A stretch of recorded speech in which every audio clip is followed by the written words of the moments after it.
All right. This is the John Tierney article from the New York Times. If you'd like to see the website in itself, the source link is at the top.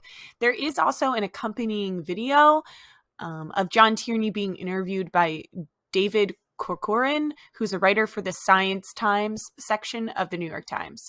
It's relatively interesting. He explains some of his ideas.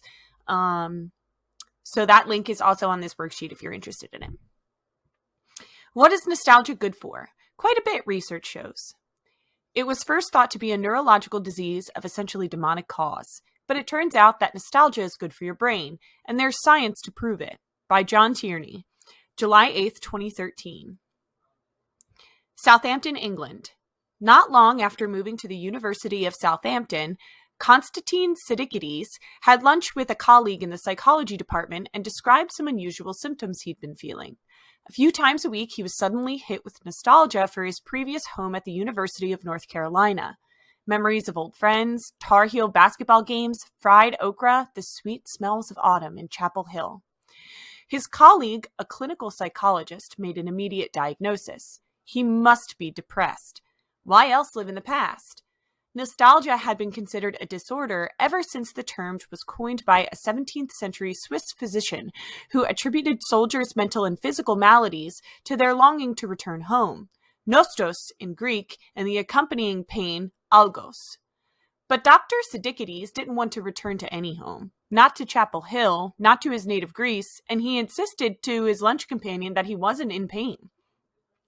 I told him I did live my life forward, but sometimes I couldn't help thinking about the past, and it was rewarding, he says.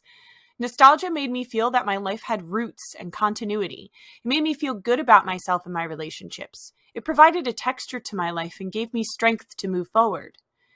The colleague remained skeptical, but ultimately Dr. Siddiquides prevailed. That lunch in 1999 inspired him to pioneer a field that today includes dozens of researchers around the world using tools developed at his social psychology laboratory, including a questionnaire called the Southampton Nostalgia Scale. After a decade of study, nostalgia isn't what it used to be. It's looking a lot better. Nostalgia has been shown to counteract loneliness, boredom, and anxiety. It makes people more generous to strangers and more tolerant of outsiders. Couples feel closer and look happier when they're sharing nostalgic memories. On cold days or in cold rooms, people use nostalgia to literally feel warmer. Nostalgia does have its painful side. It's a bittersweet emotion, but the net effect is to make life seem more meaningful and death less frightening. When people speak wistfully of the past, they typically become more optimistic and inspired about the future. Nostalgia makes us a bit more human, Dr. Siddiquides says.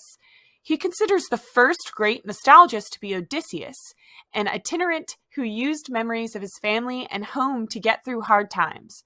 But Dr. Siddiquides emphasizes that nostalgia is not the same as homesickness. It's not just for those away from home, and it's not a sickness, despite its historical reputation. Nostalgia was originally described as a neurological disease of essentially demonic cause by Johannes Hofer, the Swiss doctor who coined the term in 1688. Military physicians speculated that its prevalence among Swiss mercenaries abroad was due to earlier damage to the soldiers' eardrums and brain cells by the unremitting clanging of cowbells in the Alps. A universal feeling. In the 19th and 20th centuries, nostalgia was variously classified as an immigrant psychosis, a form of melancholia, and a mentally repressive compulsive disorder, among other pathologies. But when Dr. Siddiquides, Tim Wildschut, and other psychologists at Southampton began studying nostalgia, they found it to be common around the world, including in children as young as 7, who look back fondly on birthdays and vacations. The defining features of nostalgia in England are also the defining features in Africa and South America, Dr. Wildschut says. The topics are universal. Reminiscences about friends and family members, holidays, weddings, songs, sunsets, lakes. The stories tend to feature the self as the protagonist surrounded by close friends. Most people report experiencing nostalgia at least once a week, and nearly half experience it 3 or 4 times a week. These reported bouts are often touched off by negative events and feelings of loneliness, but people say the nostalgizing, researchers distinguish it from reminiscing, helps them feel better. To test these effects in the laboratory, researchers at Southampton induced negative moods by having people read about a deadly disaster and take a personality test that supposedly revealed them to be exceptionally lonely. Sure enough, the people depressed about the disaster victims or worried about being lonely became more likely to wax nostalgic. And the strategy worked. They subsequently felt less depressed and less lonely. Nostalgic stories aren't simple exercises in cheeriness, though. The memories aren't all happy, and even the joys are mixed with a wistful sense of loss. But on the whole, the positive elements greatly outnumber the negative elements, as the Southampton researchers found by methodically analyzing stories collected in the laboratory as well as in a magazine named Nostalgia. Nostalgic stories often start badly, with some kind of problem, but they tend to end well, thanks to help from someone close to you, Dr. Siddiqui says. So you end up with a stronger feeling of belonging and affiliation, and you become more generous toward others. A quick way to induce nostalgia is through music, which has become a favorite tool of researchers.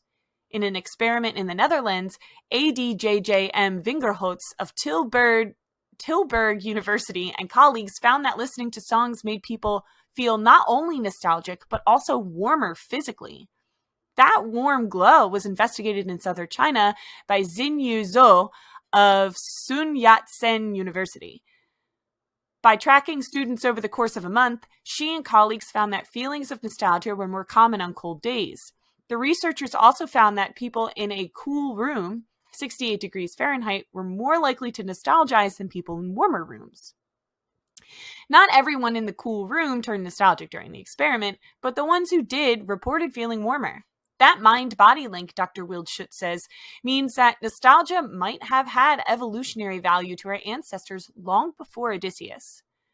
If you can recruit a memory to maintain physiological comfort, at least subjectively, that could be an amazing and complex adaptation, he says. It could contribute to survival by making you look for food and shelter that much longer. Finding a sweet spot. Of course, memories can also be depressing. Some researchers in the 1970s and 80s suggested that nostalgia could worsen a problem that psychologists call self-discontinuity, which is nicely defined in Sweet, Judy Blue Eyes by Stephen Stills. Don't let the past remind us of what we are not now. This sense of loss and dislocation has repeatedly been linked to both physical and mental ills. But the feeling of discontinuity doesn't seem to be a typical result of nostalgia, according to recent studies.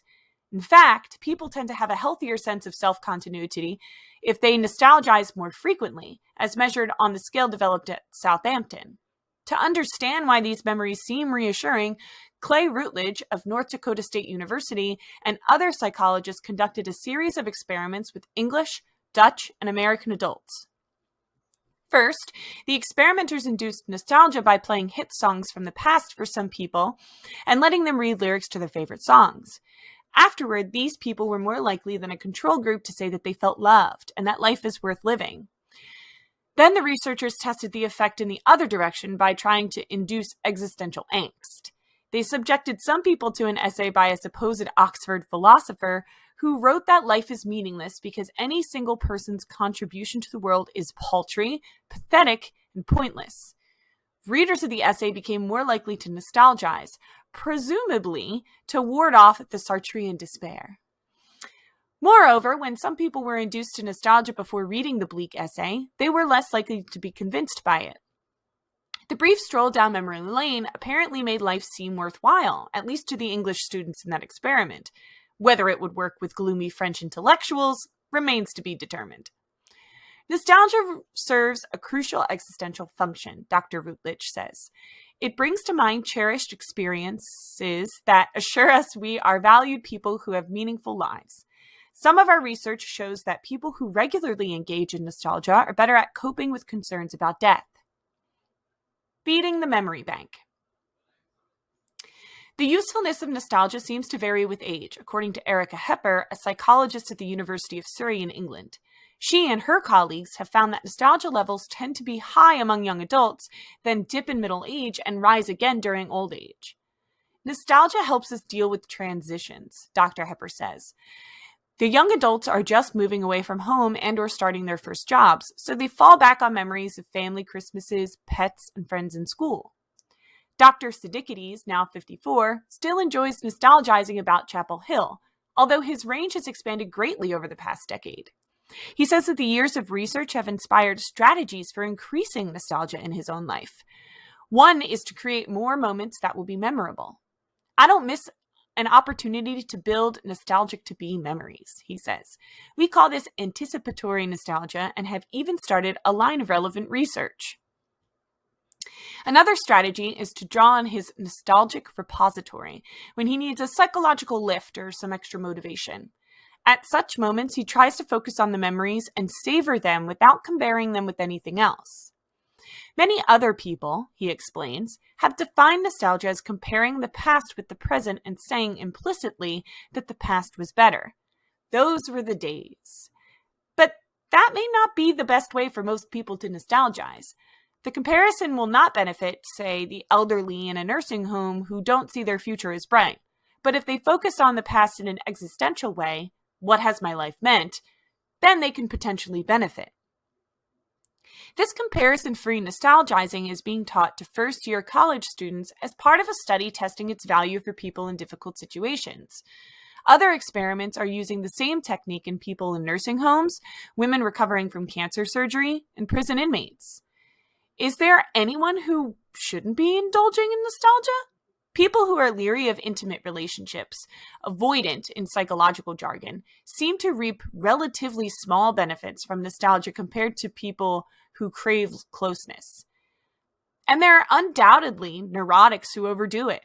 But for most others, Dr. Siddiquides recommends regular exercises. If you're not neurotic or avoidant, I think you'll benefit by nostalgizing 2, maybe 3 times a week. He says, experience it as a prized possession. When Humphrey Bogart says, we'll always have Paris, that's nostalgia for you. We have it, and nobody can take it away from us. It's our diamond.